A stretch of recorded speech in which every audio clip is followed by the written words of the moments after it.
Smart big. நம்ம இன்றைக்கி பார்க்கக்கூடிய company Sumitomo chemical India limited. இவங்க ஒரு ஜப்பான் பேஸ்டு கம்பெனி. இவங்க இந்தியாவில் 2000 இந்தியன் கம்பெனியான நியூ கெமி அப்படின்னு ஒரு கம்பெனியை அக்வயர் பண்ணி அதன் மூலமாக 2 கம்பெனியாக ஃபார்ம் பண்ணாங்க. ஒன்று Sumitomo chemical India private limited, அது வந்து ஒரு சேல்ஸ் கம்பெனியாக. அதுக்கப்புறம் வந்து Sumitomo chemical Enviro agro limited, இது வந்து ஹவுஸ் ஹோல்டு இன்செக்டிசைட் மேனுஃபேக்சரிங் பண்ணக்கூடிய கம்பெனியாக வந்தாங்க. 2021 அவங்க வந்து ஹவுஸ் ஹோல்டு இன்செக்டிசைட் பிஸ்னஸை வந்து ஸ்டார்ட் பண்ணாங்க. 2022 அவங்க வந்து கிராப் ப்ரொடக்ஷன் பிஸ்னஸை வந்து ஸ்டார்ட் பண்ணாங்க. அது வந்து அக்ரோ கெமிக்கல்ஸ் மேனுஃபேக்சரிங் யூனிட்டும் ஒன்று வச்சுருந்தாங்க. 2007 வந்து அவங்க வந்து டெல்லியில் வந்து சுமிட்டோமோக்கு ஒரு ஆஃபீஸ் போட்டாங்க. 2011 அவங்க வந்து அனிமல் நியூட்ரிஷன் பிஸ்னஸ் ஸ்டார்ட் பண்ணாங்க. அது போக அவங்க வந்து அந்த முதல்ல ஆரம்பித்த 2 கம்பெனியும் இணைத்து அதோட நியூ கெமியும் இணைத்து 2016 வந்து ஒரே கம்பெனியாக அவங்க வந்து எக்ஸல் கிராப் கேர் அப்படிங்கிற ஒரு கம்பெனி அக்வயர் பண்ணாங்க. அக்வயர் பண்ணிவிட்டு அதிலேருந்து அவங்க வந்து ஒரு 2018 அவங்க வந்து இந்த எக்ஸல் கிராப் கேரை மெர்ஜ் பண்ணி அவங்க சுமிட்டோமோ கெமிக்கல் இந்தியா லிமிடெட் அப்படின்னு மெர்ஜ் பண்ணி ஒன்றா வந்தாங்க. 2019 அவங்களுடைய பெல் வந்து நம்மளுடைய மார்க்கெட்டில் ரேங்க் ஆச்சு.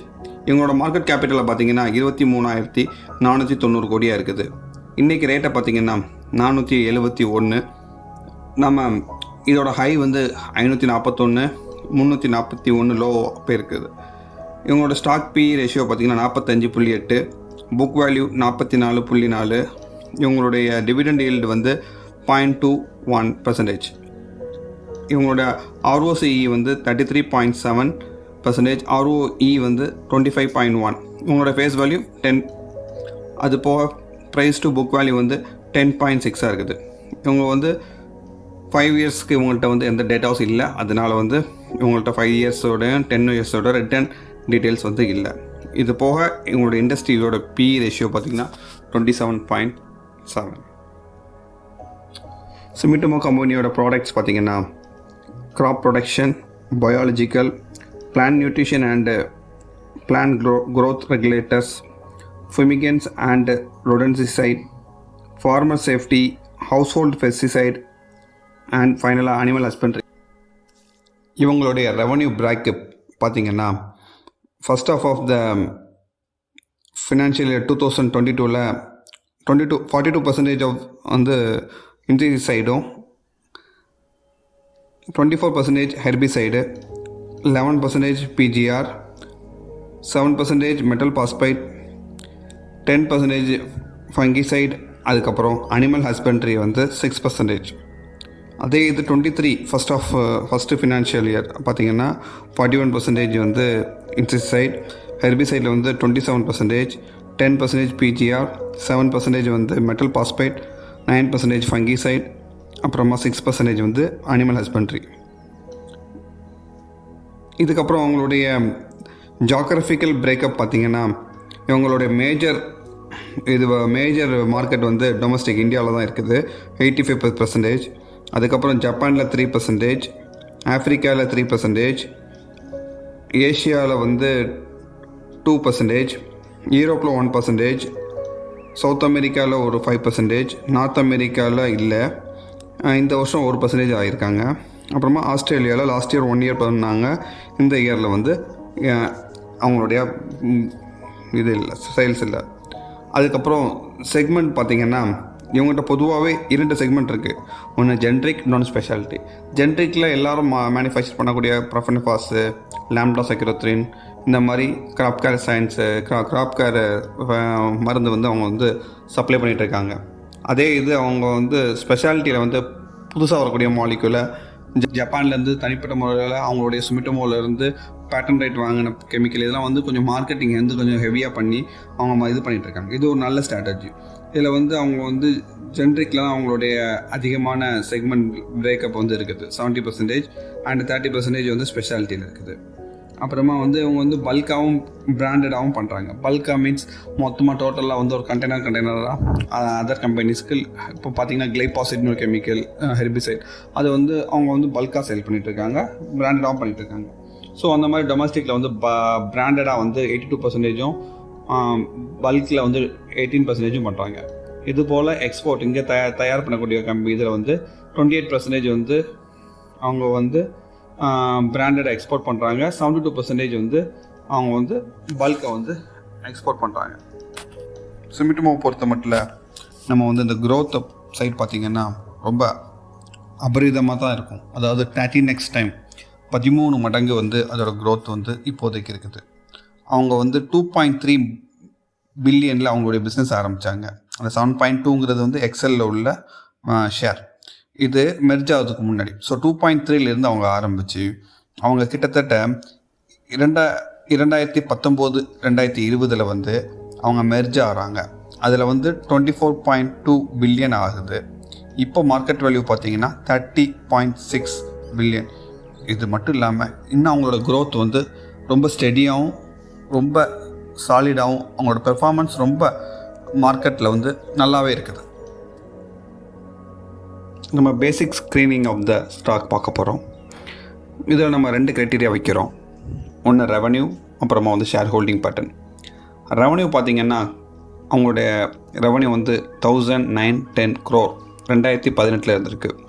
அதுக்கப்புறம் பார்த்திங்கன்னா கான்ஸ்டண்ட்டாக இன்க்ரீஸ் ஆகிட்டே வருது. 2019 2023 crore, 2423 crore, 2642 crore, லாஸ்ட்டாக வந்து 3063 crore. இவங்களோட க்ரோத் வந்து ரொம்ப கான்ஸ்டண்ட்டாக இருந்திருக்கு even during the corona period. அதுக்கப்புறம் பார்த்திங்கன்னா இவங்களுடைய ஷேர் ஹோல்டிங் பேட்டர்னில் அவங்களுக்கு இருக்கக்கூடிய நம்பிக்கை வேறு எந்த கம்பெனிக்குமே இந்த அளவுக்கு இருக்காது. 75% வந்து லாஸ்ட் 5 இயர்ஸாக அவங்களுடைய ப்ரொமோட்டர் ஹோல்டிங் இருக்குது. அது போக அவங்களுடைய ஸ்டாக் இது வரைக்கும் எதுவுமே ப்ளட்ஜ் பண்ணலை, 0 ப்ளட்ஜிங்கில் இருக்குது. இந்த கம்பெனியோட ஃபண்டமெண்டல் அனாலிசிஸ் நம்ம பார்க்க போகிறோம். இது ஸ்மார்ட் பிக் மார்க் அப்படின்னு ஒன்று இன்ட்ரடியூஸ் பண்ணியிருக்கிறேன். இது வந்து ஒவ்வொரு கம்பெனிக்கும் 15 டெஸ்ட் வச்சுருக்கேன். இந்த 15 டெஸ்ட்டில் எந்த கம்பெனி 10க்கு மேலே பாஸ் ஆகுதோ எல்லாமே நல்ல கம்பெனி தான், நம்ம போர்ட்ஃபோலியோவில் ஆட் பண்ணக்கூடிய ஒரு கம்பெனி தான். இதில் ஃபஸ்ட்டாக வரக்கூடியது நெட் ப்ராஃபிட் மார்ஜின். இது வந்து கண்டிஷன் வந்து இன்க்ரீஸ் ஆகிட்டே இருக்கணும். நம்மளுடைய இந்த வீடியோவில் பார்த்திங்கன்னா உங்களுக்கு தெரியும் 2018 7.40, 7.44, 8.44, 8.06, 13.06, 13.82 இன்க்ரீஸ் ஆகிட்டே இருக்குது. ஸோ இதுக்கு நான் 1 மார்க் கொடுக்குறேன். அதுக்கப்புறம் பார்த்திங்கன்னா ரிட்டர்ன் ஆன் ஈக்விட்டி, இது 15%க்கு மேலே அது போக இன்க்ரீஸ் ஆகிட்டே இருக்கணும். சேம் திங், இதுவும் நல்லா இன்க்ரீஸ் ஆகிட்டே இருக்குது. ஸோ இதுலேயும் சுமிட்டோமோ ஸ்கோர் பண்ணுது. அப்புறமா ரிட்டர்ன் ஆன் ஆசெட்டும் கிரேட்டர் தென் 15% இருக்கணும் அண்ட் இன்க்ரீஸ் ஆகிட்டு இருக்கணும். ஸோ இதுவும் ஆல்மோஸ்ட் நியர் 15%. ஸோ நான் இதுக்கும் 1% கொடுக்குறேன், 1 மார்க் கொடுக்குறேன். அதுக்கப்புறம் ரிட்டர்ன் ஆன் கேபிட்டல் எம்ப்ளாய்டு, இதுவும் ரொம்ப முக்கியமான ஒரு ரேஷியோ. இந்த ரேஷியோவிலையும் சுமிட்டோமோ 1 பாயிண்ட் ஸ்கோர் பண்ணுறாங்க. பிகாஸ் அவங்களுடைய அந்த பர்சன்டேஜ் 2018 2022 வரைக்கும் க்ரோத் ஆகிட்டு தான் இருக்குது. நம்ம பார்க்க போகிறது வந்து வேல்யூவேஷன் ரேஷியோ. இதில் வந்து ஃபஸ்ட்டு வந்து இவி பெர் EBITDA அப்படின்னா enterprise value earning before income tax. இது வந்து இன்க்ரீஸ் ஆகிட்டே இருக்கணும். ஸோ பார்த்தீங்கனாலே தெரியும் உங்களுக்கு 0.84 35.58 வரைக்கும் வருது. ஸோ இதுக்கும் நான் 1 மார்க் கொடுக்குறேன். டிவிடெண்ட் ஈல்டு வந்து என்னை பொறுத்த மட்டும் 2-4% இருந்தால் ஒரு குட் கம்பெனி. ஸோ இதில் வந்து அவங்க வந்து பெரிய லெவலில் டிவிடெண்ட் கொடுக்கல. ஸோ இதில் மார்க் ஸ்கோர் பண்ண தவறிட்டாங்க. அதுக்கப்புறம் PE ரேஷியோ வந்து அவங்களுடைய இண்டஸ்ட்ரி PE ரேஷியோலேருந்து கூட இருக்கணும். ஸோ கூடவே இருக்குது 52.98. ஸோ அதுக்கப்புறம் வந்து price to book value ratio. இது வந்து புக் வேல்யூ ரேஷியோனா நம்ம ஏற்கனவே புக் வேல்யூ நம்ம கொடுத்துருப்பாங்க. ஸோ அதிலேருந்து ஒரு 1 to 3 டைம்ஸ்க்குள்ளே இருக்கலாம். ஸோ இது வந்து 11 times of the book value இருக்குது. ஸோ இதுவும் not a good sign. So இதுக்கு நான் வந்து மார்க் ஸ்கோர் பண்ணலாம் அவங்க. இதுக்கப்புறம் ப்ரைஸ் டு சேல்ஸ் ரேஷியோ ரொம்ப முக்கியமானது. எவ்வளோ நம்ம வந்து சேல்ஸ் பண்ணுறாங்கன்ட்டு. ஸோ இது வந்து பொதுவாக இன்க்ரீஸ் ஆகிட்டே இருக்கணும். ஸோ இதுவும் இன்க்ரீஸ் ஆகிட்டு தான் இருக்குது. ஸோ இதுக்கு ஒரு மார்க் கொடுக்குறேன். இதுக்கப்புறம் வந்து டெப்ட் அண்ட் லிக்விடிட்டி ரேஷியோ. இந்த கம்பெனி எவ்வளோ கடன் பட்டிருக்காங்க, இந்த கம்பெனி வந்து அவங்களோட அசெட்டை லிக்விடேட் பண்ணி எப்படி பண்ணலாம் அப்படி. கரண்ட் ரேஷியோவில் 1.2லேருந்து 2 வரைக்கும் இருக்கணும். ஸோ இது 2.47 இருக்குது. So it's not a good sign. இவங்க இதில் ஸ்கோர் பண்ண தவறிட்டாங்க. அப்புறமா குயிக் ரேஷியோ கிரேட்டர் தென் 1 இருக்கணும். ஸோ இது வந்து 1.55 இருக்குது. ஸோ இவங்க இதில் ஒரு மார்க் ஸ்கோர் பண்ணுறாங்க. அப்புறம் டெப்ட் டு ஈக்விட்டி ரேஷியோ, கடன் எதுவும் அவங்களுடைய வச்சுருக்காங்களா. ஸோ 0, நம்ம ஆல்ரெடி பார்த்த மாதிரி 0. அதுக்கப்புறம் எஃபிஷியன்சி ரேஷியோ, இவங்களுடைய டேஸ் ஆஃப் சப்ளை அவுட்ஸ்டாண்டிங், அதாவது ரிசீவபிள் டேஸ், இது வந்து கம்மியாகிட்டே வரணும். ஸோ கம்மியாகிட்டே தான் வருது. இதுவும் இதில் ஒரு மார்க் ஸ்கோர் பண்ணுறாங்க. அப்புறமா இன்வென்ட்ரி டேஸ் பார்த்திங்கன்னா அவங்க வந்து டிக்ரீஸ் ஆகிட்டே வரணும். அதாவது டேஸ் ஆஃப் இன்வென்ட்ரி அவுட்ஸ்டாண்டிங், அதுவும் டிக்ரீஸ் ஆகிட்டே தான் வரணும். அதுவும் டிக்ரீஸ் ஆகிட்டே தான் வருது. பட் இப்போது லாஸ்ட் இயர் வந்து 92.62 இருந்துச்சு. இந்த வருஷம் பார்த்திங்கன்னா 100.77 ஆயிடுச்சு. ஸோ இதில் அவங்க ஸ்கோர் பண்ண விட்டுட்டாங்க. அப்புறமா பேயபிள் டேஸ், அதாவது டேஸ் பேயபிள் ஆஃப் அவுட்ஸ்டாண்டிங், அதுவும் குறையாக தான் இருக்கணும். அது குறைவாக தான் இருக்குது. 175.76 ஆரம்பித்து 117.2 வரைக்கும் வந்திருக்காங்க. ஸோ இதுலேயே அவங்க வந்து ஸ்கோர் பண்ணுறாங்க. டோட்டலாக பார்த்தீங்கன்னா ஸ்மார்ட் பிக் மார்க் வந்து எவ்வளோ எடுத்திருக்காங்கன்னா ஸ்கோர் பண்ணியிருக்காங்கன்னா 11 out of 15. ஸோ அவங்க பர்சன்டேஜை கால்குலேட் பண்ணி பார்த்தீங்கன்னா 73.33. ஸோ இந்த கம்பெனி நம்மளுடைய போர்ட்ஃபோலியோவில் ஆட் பண்ணலாம், ஒரு குட் கம்பெனி அப்படின்னு நம்மளுடைய மார்க் மூலமாக நான் தெரிவிக்கிறேன். ஓகே, நம்ம இப்போ பார்க்க போகிறது பியர் கம்பேரிசன். இந்த கம்பெனியை பற்றி நம்ம பியர் கம்பேரிசன் வந்து moneycontrol.comலேருந்து இந்த டீட்டெயில்ஸ் எடுத்துருக்குறோம். இதில் வந்து நம்ம வந்து மார்க்கெட் கேபிட்டல், அப்புறமா PE ratio, PB, ROE, 1 year performance, net profit, net sales, டெப்ட் டு ஈக்விட்டி, இந்த எல்லாத்தையும் நம்ம இதில் வந்து கொஞ்சம் ரிசர்ச் பண்ண போகிறோம். இந்த இதில் வந்து யூபிஎல் வந்து மார்க்கெட் கேபிட்டலில் வந்து ஹையாக இருக்காங்க, 59,981 crore. அதுக்கப்புறம் பிஐ இண்டஸ்ட்ரி வராங்க, 3வது இடத்துல சுமிட்டோமோ வராங்க. ஸோ மார்க்கெட் கேபிட்டலை பொறுத்த மட்டும் அவங்களோட பியர் கூட நல்ல ஒரு 3வது இடத்துல இருக்க நல்ல கம்பெனி. இவங்களுடைய பிஇ ரேஷியோ பார்த்திங்கன்னா கொஞ்சம் கூட தான் இருக்குது. பட் யூபிஎல்லில் கம்பேர் பண்ணும்போது கூட இருக்குது. பட் பிஐ கூட கம்பேர் பண்ணும்போது கம்மியாக தான் இருக்குது. ஸோ அதுக்கப்புறம் வந்து PB profit per book value வந்து 12 இருக்குது, அதிகமாக தான் இருக்குது. ஏன் அது அதிகமாக இருக்குன்னா, கொஞ்ச நாளாகவே லாஸ்ட் 1 or 2 இயர்ஸில் இந்த செக்மெண்ட் வந்து நல்ல பீக்காக இருக்குது, நல்ல பூமாக இருக்குது. ஸோ அவங்க அதிகமாக வந்து இதில் வந்து நிறைய இன்வெஸ்ட்மெண்ட்ஸ் வந்து விழுந்திருக்குது இந்த செக்மெண்ட்டில். ஸோ அதுதான் இந்த 12.58க்கு போகக்கூடிய ரீசன். அதே மாதிரி தான் ஃபைன் ஆர்கானிக் பார்த்திங்கனாலும் 19.75 இருக்குது. ஆர்ஓஇ பார்த்திங்கனாலும் வெரி குட் 21.97 இருக்குது.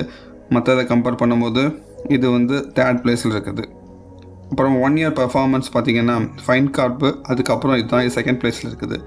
ஸோ கம்பெனியோட நெட் ப்ராஃபிட் வந்து பார்த்திங்கன்னா 423 அப்படிங்கிற இதில் வந்து இது இருக்குது. இட்ஸ் நாட் ரொம்ப குறைலாம் கிடையாது, பட் குட். ஒரு புது கம்பெனி நல்லபடியாக பண்ணிக்கிட்டு இருக்காங்க. நெட் சேல்ஸ் பார்த்திங்கன்னா அதுவும் நல்லாவே இருக்குது, 3064 crore. இதோட அதிகமாக இருக்கக்கூடிய ஃபைன் ஆர்கானிக்லாம் பார்த்திங்கன்னா கம்மியாக தான் இருக்குது. டெப்ட் ஈக்விட்டி ரேஷியோவில் வந்து இந்த 5 பேர்கிட்டே 2 பேர்கிட்ட தான் டெப்ட் ஈக்விட்டி ரேஷியோ வந்து 0 இருக்குது. ஒன்று சுமிட்டோமோ, இன்னொன்று பேர் கிராப்ஸ். மற்ற எல்லாத்துலேயும் வந்து கடன் இருக்குது. ஸோ இதுவும் ஒரு குட் சைன். ஃப்ரெண்ட்ஸ், நம்ம ஃபைனல் பார்ட்டுக்கு வந்துட்டோம், கன்க்ளூஷன். இது எனக்கு ரொம்ப ஃபேவரட்டான ஒரு ஸ்டாக். நான் ஃப்ரெண்ட்ஸுக்கு அடிக்கடி ரெக்கமெண்ட் பண்ணக்கூடிய ஸ்டாக். எப்போம்லாம் விழுமோ அப்போம்லாம் நான் பை பண்ணுவேன். நீங்களும் கண்டிப்பாக பை பண்ணணும்னு சொல்கிறேன், ஒரு ரெக்கமெண்ட் பண்ணுறேன். சுமிட்டோமோ கெமிக்கல் வந்து ஆல்ரெடி ஒரு நல்ல performing company, small cap agro based chemical இதில் வந்து. ஏன் அப்படின்னா, சைனா கூட வார் இருக்கும் போதெல்லாம் இங்கே வந்து ரா மெட்டீரியல்ஸ் வந்து நிறையா சப்ளை கிடைக்கல. பட் சுமிட்டோமோ பொறுத்த மட்டும் அந்த ரா மெட்டீரியல் சப்ளை வந்து அவங்களுக்கு பெரிய லெவலில் வந்து ஒரு பெரிய தடையாக இல்லை. ஏன்னா அவங்களுடைய பேரண்ட் கம்பெனியான சுமிட்டோமோ ஜப்பான்லேருந்து அவங்களுக்கு தேவையான எல்லா ப்ராடக்ட்டுமே வந்து அவங்களுக்கு கம்பெனிலேருந்து வந்துச்சு. அதுக்கப்புறம் பார்த்திங்கன்னா அவங்க வந்து ஒரு குட் க்ரோத் அவங்க ஏர்னிங்கில் காட்டுறாங்க. ஃபண்டமெண்டல் அனாலிசிஸ் வந்து பார்த்திங்கன்னா நம்மளுடைய ஸ்மார்ட் பிக்கில் கண்டக்ட் பண்ணதில் 11 மார்க்ஸ் ஸ்கோர் பண்ணியிருக்காங்க. அது 73.33%. ஸோ ஒரு வெல் ரெக்கமெண்டட் கம்பெனி. அதுக்கப்புறம் ஷேர் ஹோல்டிங் பேட்டர்ன் பார்த்திங்கனாலும் ரொம்ப கான்ஃபிடண்ட்டாக இருக்காங்க ப்ரொமோட்டர்ஸ் இந்த கம்பெனியை வச்சு. 75% இருக்குது, 0% வந்து பிளட்ஜ்டு ஷேர் இருக்குது. இப்போதைக்கு இருக்கக்கூடிய ப்ரைஸ் வந்து கொஞ்சம் காஸ்ட்லியாக தான் இருக்குது. பிகாஸ் அவங்களுடைய மார்க்கெட் அந்த செக்மெண்ட்டில் இருக்கக்கூடிய எல்லா கம்பெனியுமே வந்து நல்ல ஒரு பூமில் தான் இருக்காங்க.